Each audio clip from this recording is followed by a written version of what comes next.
that we'd have a horse show here in Miami. I grew up a little bit south of here, and as a kid we used to come to the beach with our families, and brings back lots of great memories.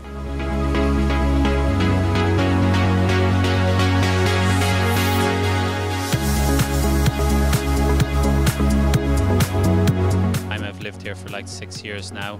I really enjoy it, but this is really spectacular, having a GCT in Miami right on the beach. It's pretty impressive.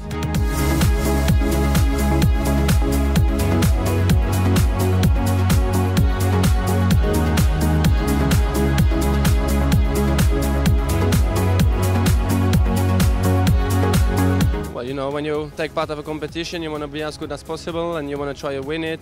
Okay, we have a lot of shows through the year, so I hope that all my horses can stay sound, and if that's the case, then I think we have a good chance everywhere we go.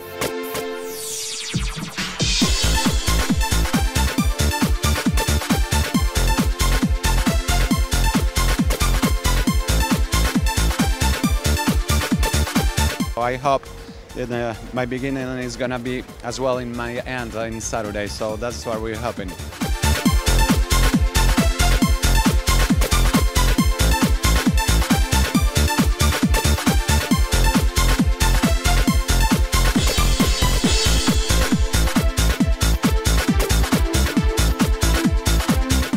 Very lucky to have Cadence to ride for the week. It's Jennifer's horse, Jennifer Gates, and she typically shows him, and one of my horses got hurt, you know, right beforehand, and she was nice enough to let me show him, so it was, you know, it worked out quite well.